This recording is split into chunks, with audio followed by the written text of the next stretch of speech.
시청자 여러분 안녕하십니까? 한 주간의 주요 경제 이슈를 확인할 수 있는 비즈앤머니입니다. 네, 기아차가 전용 전기차죠. EV 시리즈를 발표했습니다. 그중에서도 첫 모델입니다. EV6. 자, 그 현장에 우리 취재 기자가 다녀왔는데요. 먼저 화면부터 보고 말씀 나누도록 하죠.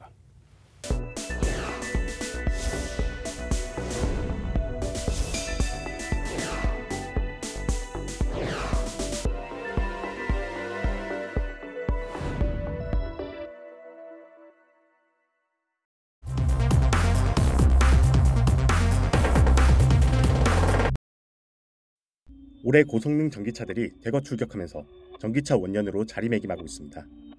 이를 뒷받침하듯 올해 들어 서울까지 국내 전기차 판매량은 17,763대를 기록, 전년 동기 대비 24% 늘어났습니다.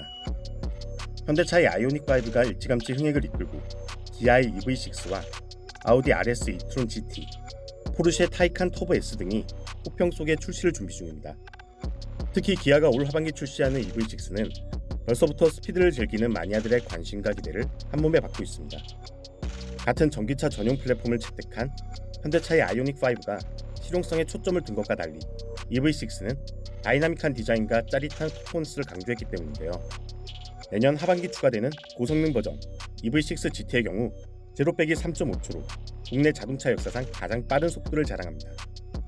EV6는 내수에서 다양한 고객의 니즈와 라이프 스타일을 고려해 항속거리, 스타일, 퍼포먼스를 기준으로 스탠다드, 롱레인지, GT라인, GT의 총 4개의 모델을 운영할 계획입니다. 주력 운영 예정인 롱레인지 모델의 경우 전기차 소비자들의 최대 관심사항인 주행거리와 충전 편의를 모두 만족시킬 수 있는 모델로 77.4kWh 배터리가 장착돼 1회 충전 시 국내 환경부 인증 기준 최대 450km 이상 주행이 가능하며 4분 30초 미만의 충전에도 100km 이상 주행이 가능합니다. GT의 경우 430kW, 584마력 듀얼 모터를 바탕으로 최고 속도 시속 260km, 제로백 3.5초의 폭발적인 동력 성능을 구현한 모델입니다. 쓰임새에 따라 확실한 차별점을 가진 만큼 디자인도 그 특징에 맞게 설계됐습니다. 스탠다드 모델은 범퍼를 클린하고 모던하게 디자인해 전기차의 친환경적인 이미지 표현에 중점을 둔 것에 비해 GT와 GT라인은 보다 과감하고 역동성이 강조된 디자인으로 차별화했습니다. 또한 바디 칼라 휠아치 가니쉬를 적용해 낮은 스탠스에서 오는 스포티함을 강화하고 그에 대해 GT는 21인치 전용 디자인 휠과 캘리퍼를 적용하여 고성능임을 강조했습니다. 환경 규제가 갈수록 심해지고 자동차 산업 내 탄소 중립의 중요성이 커지고 있는 가운데 자동차 메이커 입장에서 전기차는 불가피한 선택이자 완벽한 해결책이 되고 있습니다. 친환경과 실용성을 넘어 고성능 전기차라는 기아의 노림수가 시장에서 어떤 성적표로 돌아올지 관심이 집중됩니다. 네, 화면 보셨는데요. 자, 김홍모 기자 이야기를 나눠보겠습니다. 김 기자, 실제로 EV6 만났을 때 어땠습니까? 네, 아무래도 정면에서 제가 EV6를 처음 만났는데요. 그때는 인상이 세단, 스포츠카 이런 느낌이 먼저 들었다가 측면에서 전체적인 크기를 보니까 이거 SUV 아닌가 하면서 제원표를 다시 볼 만큼 굉장히 큰 게 인상적이었습니다. 또 아무래도 최근에 출시하며 큰 인기몰이 중인 현대차의 아이오닉5와 비교를 할 수밖에 없었는데요. 아이오닉5에 탑재된 디지털 사이드 미러가 아니라 일반적인 거울로 된 사이드 미러가 달려있는 게 인상적이었습니다. 그 현대차의 아이오닉 5를 얘기해 주셨는데 이번에 만나본 EV6가 아이오닉 5만큼 크게 흥행을 할 거라고 생각을 하시나요? 네, EV6는 지난달 사전 예약 한 달여 만에 올해 생산 목표를 뛰어넘으면서 일정이 조기 마감된 바 있습니다. 예약 대수가 3만 대를 초과한 것인데요. 올해 생산 목표치인 13,000대의 2배를 넘어선 규모로 이미 생산 목표치를 크게 웃돈 만큼 흥행에 있어서는 이미 성공가도를 달리고 있지만 최근에 차량용 반도체 수급난 이런 것들로 인해서 향후 차량 인도에 오히려 문제가 있지 않을까 그렇게 전망됩니다. 네. 자, 지금 우리 시청자 여러분께서도 저희 화면 크게 잡으면 저희 EV6 이렇게 화면이 이렇게 지금 나오고 있는데요. 약간 좀 이렇게 선도적인 모델, 기아가 사명을 바꾸고 미래를 지향하는 그런 모델로 이렇게 출시한 거 아니겠습니까? 자, 과연 어떤 의미를 가지고 있을까요? 네, 기아는 전기차 시장이 확대됨에 따라 2025년까지 글로벌 전기차 시장에서 6.6%의 점유율을 확보하고 2026년까지는 연간 50만 대의 전기차를 판매하겠다는 목표를 내세웠습니다. 또 2027년까지 SUV, MPV 등 7개의 새로운 전용 전기차 라인업을 선보일 예정으로 기아는 EV6를 시작으로 2030년까지 친환경차 비중을 40%까지 끌어올리겠다는 계획입니다. 이에 발맞춰 2022년 초 미국 50개 주에서 EV6가 판매될 예정이고 고성능 모델인 GT는 내년 말 판매가 시작됩니다. 네, 기아의 EV6에 대해서 알아봤습니다. 자, 이제 기자가 간다. 이제 조금 내용을 달리해 보겠습니다. 최근 분양 시장 아주 뜨겁죠. 분양만 했다 하면은 뭐 엄청나게 사람들이 많이 몰리고 있습니다. 우리 기자가 또 지방에 있는 현장을 다녀왔습니다. 이번 주에는 청주 오송에 다녀왔는데요. 화면부터 보시죠. 최근 지방 부동산 시장에서 청주 오송이 주목받고 있습니다. 전국에서 유일하게 경부선과 호남선이 만나는 분기점 입지를 갖춘 KTX와 SRT가 지나는 오송역과 더불어 오송 역세권 도시개발 사업의 연내 착공이 가시화되고 있어서인데요. 오송 역세권 개발 사업은 흥덕구 오송읍 일원 70만 6천여 제곱미터에 총 사업비 2,337억 원이 투입되어 2023년 말까지 공동주택과 유통상업시설, 호텔, 영화관, 컨벤션센터 등 주요 인프라를 갖춘 지역으로 만드는 프로젝트입니다. 여기에 오송 바이오폴리스 지구 조성과 청주 전시관 건립, 차세대 방사관 가속기 구축 등 굵직한 호재들이 잇따르면서 충청 지역은 물론 전국구 유망 지역으로 가치를 높여가는 모양새입니다. 교통의 허브 지역인 오송역, 청주공항을 연결하는 국선전철, 서울 세종간 고속도지선, 오송 컨벤션센터, 다목적 체육관 등이 예정되어 있습니다. 기존 산업단지뿐만 아니라 국가생명과학단지 바이오폴리스 지구 등 주변 개발 호재에 따른 기대 심리가 큰 작용을 한 것 같습니다. 이렇듯 다양한 개발 호재를 품은 오송 바이오폴리스 지구에 첫 민간 분양 아파트가 분양에 나서 이목이 쏠리고 있습니다. 총 2,400여 세대가 분양에 나서는 이 아파트는 추 2차, 3차에 걸쳐 추가 분양이 이루어지면 총 5,800여 세대의 단일 브랜드 타운으로 조성될 예정입니다. 최근 치솟은 주택가격과 실생활 등을 고려해 시세 차익보다는 실질적 주거 편의로 시장에서 인기가 높은 중소형 상품이 전용 면적 59제곱미터 단일 평형으로 전세대 공급되는 게 특징입니다. 특히 지역 내 랜드마크 단지를 목표로 하고 있는 만큼 특별한 조경 설계와 커뮤니티 시설 등으로 실수요자들에게 매력적으로 다가가고 있다는 평가를 받습니다. 역세권, 생활 인프라 등 실수요자들의 이목을 끄는 요건과 교통 호재, 개발 호재 등 수혜 요건까지 갖춘 청주 오송. 5,800여 세대 단일 브랜드 타운의 첫 퍼즐로 분양에 나선 이 단지의 분양 동적이 오송에 대한 바로미터로 평가될지 관심이 집중됩니다. 이거 엄청납니다. 자, 김 기자. 네. 사람들 엄청 많죠? 네, 최근 부동산 시장에서 핫한 지역이라는 이름값을 하는 듯 열기가 뜨거웠습니다.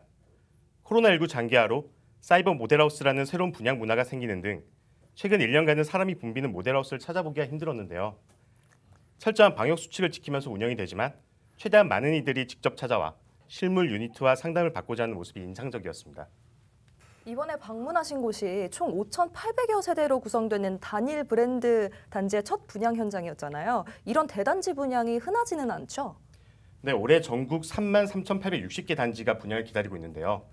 이 중 2,500세대 이상의 대규모 단지는 총 131개로 전체의 0.38%밖에 되지 않습니다. 표를 통해 살펴보시면 아무래도 인구가 몰려있는 만큼 서울, 인천, 경기 지역의 각 55개 단지, 10개 단지, 30개 단지로 모여 있는데요. 이번에 제가 방문한 청주 오송은 충북에 위치하고 있습니다. 충북은 총 3개 단지만이 예정되어 있습니다. 여타 지역을 살펴봐도 이런 대단지 공급은 손에 꼽습니다. 네, 이제 김홍무 기자와 우리 지방 분양 현장에 대해서 살펴봤습니다. 고생하셨습니다. 네, 감사합니다.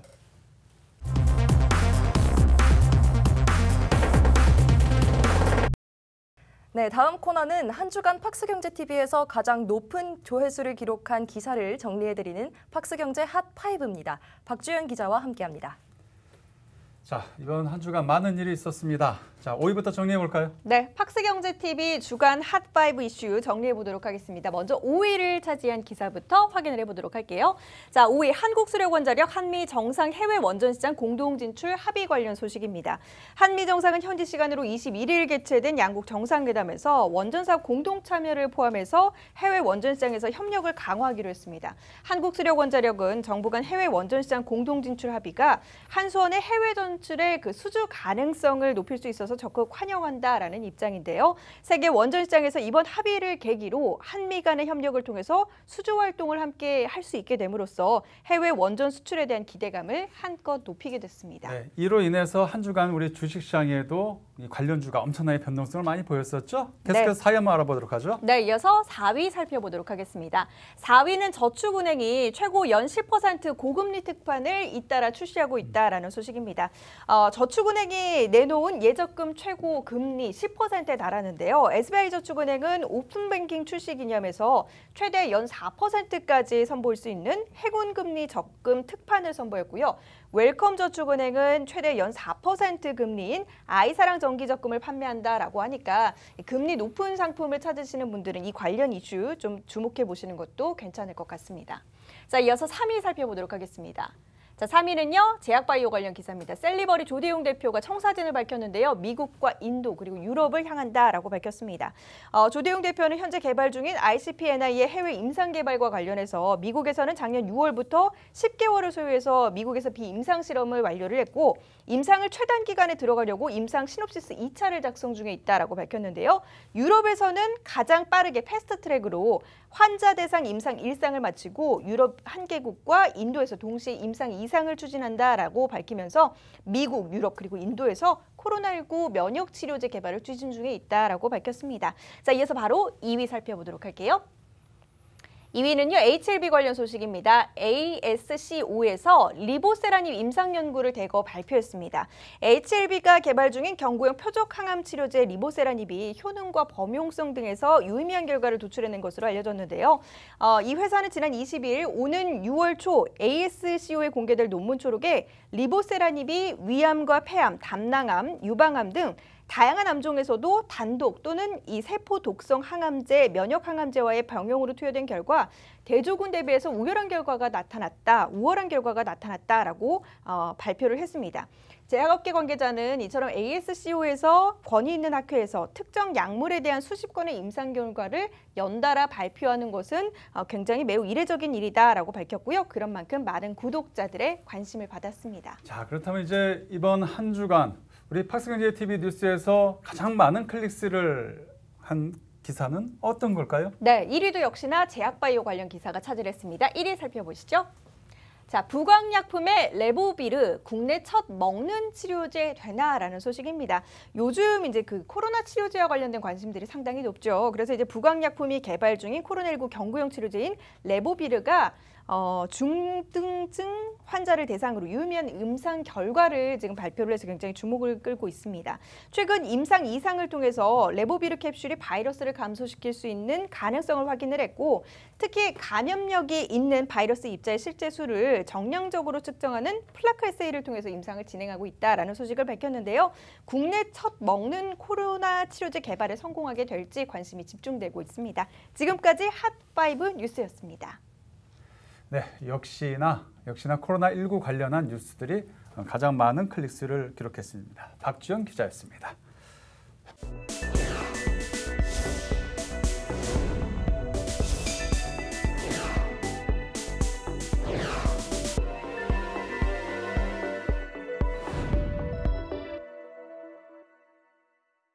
네, 다음 코너는 BGM머니 초대석입니다. 조금 전에 우리 박주영 기자와 함께 탑5 뉴스 확인하셨죠? 그중에서 3위가 바로 셀리버리 기사였습니다. 우리 옆에 있는 임세림 앵커가 우리 조대용 대표를 만나봤는데요. 어떤 이야기가 오고 갔을까요? 화면을 통해서 확인해 보시죠.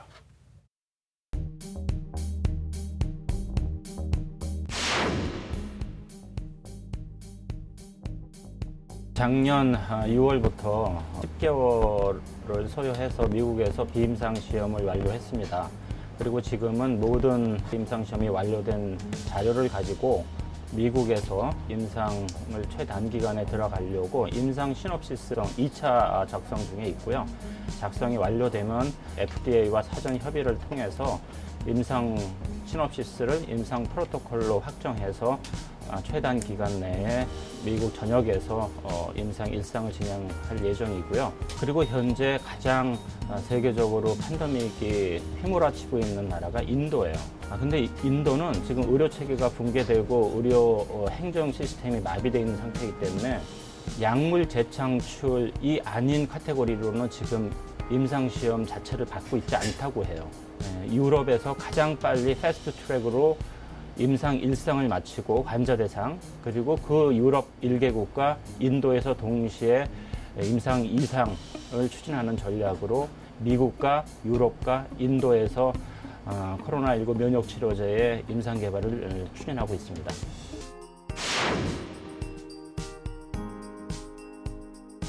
백신은 정확한 그 바이러스 종에만 기능을 해요. 왜냐하면 겉 표면에 있는 단백질을 타겟하기 때문에 그렇게 똑같이 생긴 것만 항체를 만들어요. 그러면 겉 표면이 약간씩만 변해도 우리 몸에서 만들어진 항체가 면역 시스템이 작동을 안 하겠죠. 훨씬 효율이 떨어지는 거예요.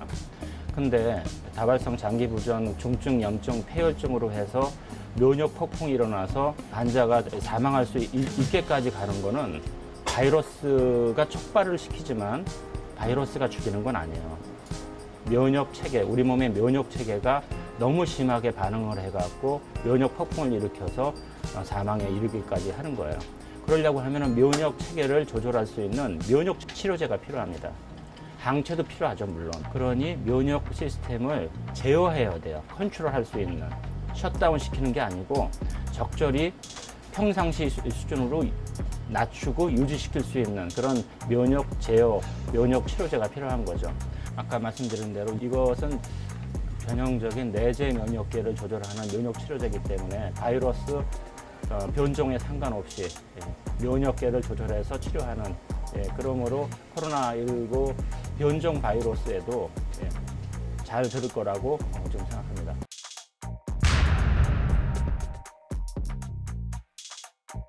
연구 개발의 강도가 점점 심해지고 있고 외부의 비임상, 임상 개발 이런 것들이 점점 많아지고 굉장히 복잡해지고 있습니다.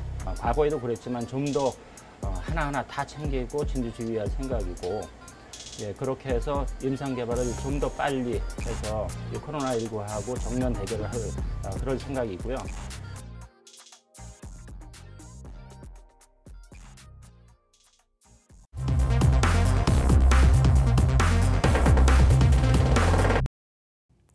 이번 주 기업 기상도 알아보겠습니다. 이번 주는 화창해진 날씨만큼이나 대부분의 기업들도 대체로 맑은 날씨를 보였습니다. 특히 SK그룹은 더 화창한 한 주를 보냈는데요. 바로 최태원 회장이 국내 무대에서 맹활약을 펼치고 있기 때문입니다. 지난달 한미정상회담 경제사절단 자격으로 떠난 첫 경제외교 무대에서 재계 대표로서의 존재감을 입증했고, 이번 주에는 청와대 오찬 간담회 초청을 받아 문 대통령으로부터 힘이 됐다며 찬사를 받기도 했습니다. 다음 삼성전자 보시겠습니다. 삼성전자도 대체로 맑은 날씨를 보였습니다. 잠잠했던 이재용 부회장의 사면론이 다시 부상하고 있기 때문인데요. 최근 경제계에 잇따른 사면 요구에도 꿈쩍하지 않았던 문 대통령이 한미 정상회담을 계기로 고려해보겠다며 진일보한 입장을 보였습니다. 또 이번 주 열렸던 4대 그룹 대표와 문 대통령 간 오찬 회동에서도 4대 그룹 대표들이 이 부회장의 사면 필요성을 애둘러 건의했는데, 이에 대해 문 대통령은 고충을 이해한다고 공감의 뜻을 내비치면서 사면에 대한 기대감을 높였습니다. 다음 대한항공 보시겠습니다. 대한항공도 대체로 맑은 날씨를 보였습니다. 현재 대한항공은 아시아나항공과의 인수합병을 위해서 우리나라를 비롯해 9개 경쟁당국으로부터 기업 결합 심사를 받고 있는데요. 지난 2월 터키에 이어 이번 주에는 태국으로부터 잇따라 합격 통지서를 받게 됐습니다. 대한항공은 올해 안에 나머지 7개 국가에서도 조속한 통과를 목표로 기업 결합 심사를 진행하겠다는 방침을 밝혔는데요.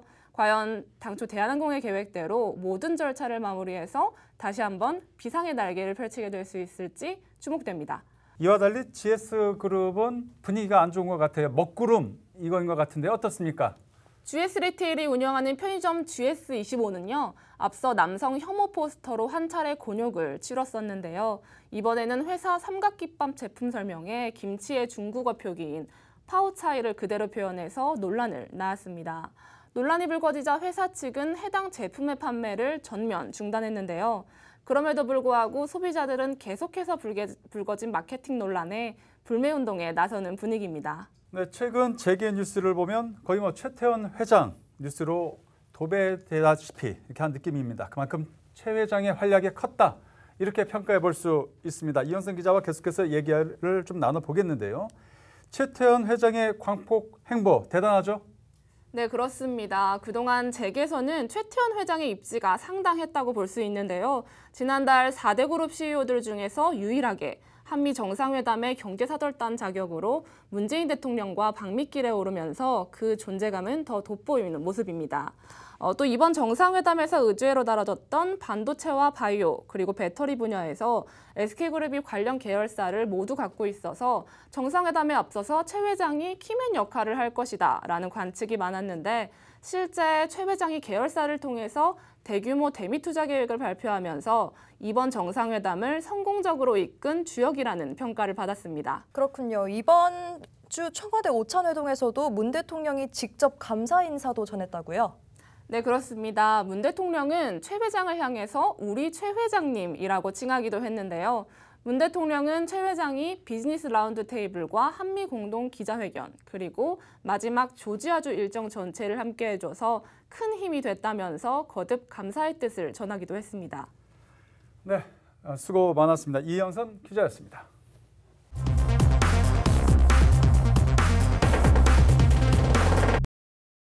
네, 다음 주 경제 이슈를 알아보는 다이슈 시간입니다. 장민선 기자와 함께하겠습니다. 장 기자, 다음 주 이슈 어떤 게 준비되어 있나요? 네, 먼저 G마켓과 옥션을 운영하는 이베이코리아의 새 주인이 결정될 예정인데요. 이베이코리아의 매각 주관사가 최근 예비 입찰에 참여한 업체들에게 본입찰 일정을 오는 7일로 발표했습니다. 다음 주면 이베이코리아가 누구 손에 들어갈지 윤곽이 드러나는 셈입니다. 이 이베이코리아를 누가 인수하느냐에 따라서 유통업계의 지각 변동이 예고되고 있다면서요. 네, 이베이코리아는 지난해 연간 거래액 20조 원, 국내 이커머스 시장 점유율 12%를 기록하며 네이버, 쿠팡에 이어 국내 3위를 기록하고 있는데요. 이렇다 보니 이베이를 손에 넣는 기업은 단순히 국내 이커머스 업계 상위 회사로 자리매김해 온라인 유통시장 장악력을 키우게 됩니다. 자, 이제 그렇다면은 이 새 주인으로 언급되는 기업들 어떤 게 있습니까? 네, 이베이 예비 입찰에는 롯데지주, 신세계 이마트, SK텔레콤, MBK 파트너스 등이 참여했는데요. 업계에서는 롯데와 카카오의 동맹설, 홈플러스를 보유한 사모펀드 MBK와 SK텔레콤 컨소시엄 구성설도 회자되고 있습니다. 현실적으로는 신세계와 이마트 연합전선이 가장 가능성이 높은 것으로 점쳐지고 있습니다. 자, 이제 조금 다른 얘기를 해보도록 하죠. 전 국민적 관심을 끌고 있는 이 공기업이 있습니다. 바로 LH죠. 그동안에 이 혁신안이 나오지 못해서 뭐 어떻게 되는 거야? 이런 얘기들이 많았습니다. 자, 이거 발표될 예정이라면서요? 네, 그렇습니다. 지난주부터 한국주택토지공사의 혁신 방안을 놓고 더불어민주당과 정부가 국회에서 두 번째 회의를 이어갔는데요. 하지만 결론은 돌출에 실패했습니다. 정부가 제시한 LH 지주회 사안을 둘러싸고 경론이 벌어지면서 의견 일치를 보지 못한 것입니다. 당정은 다음 주께 또다시 당정 회의를 열고 논의를 이어갈 예정입니다. 그렇다면 회의가 다음 주에도 또 열릴 예정인 건가요? 네, 그렇습니다. 당정이 다음 주에 다시 회의를 연다고 하니까요. 이때는 조금 윤곽이 구체적으로 드러나지 않을까 싶습니다. 글로벌 이슈도 있는 것 같습니다. 어떤가요?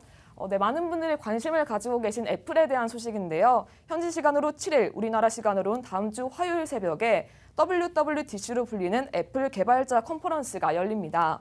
매년 열리는 WWDC는 애플이 최신 OS와 기술, 제품 등을 발표하는 자리인데요. 애플 이용자들은 물론 테크 관계자들에게도 큰 관심을 받고 있는 자리입니다. 이번 WWDC에서는 애플의 차세대 운영체계인 ISO 15를 비롯해 새로운 맥북과 AR 글라스, 차세대 에어팟 모델 등이 공개될 것으로 예상됩니다. 네, 지금까지 장민선 기자였습니다. 고생하셨습니다. 네, 이상으로 비즈앤머니를 마칩니다. 자, 다음 주에도 우리 기자들이 취재한 현장 곳곳의 모습을 우리 시청자 여러분들께 전해드리도록 하겠습니다. 고맙습니다.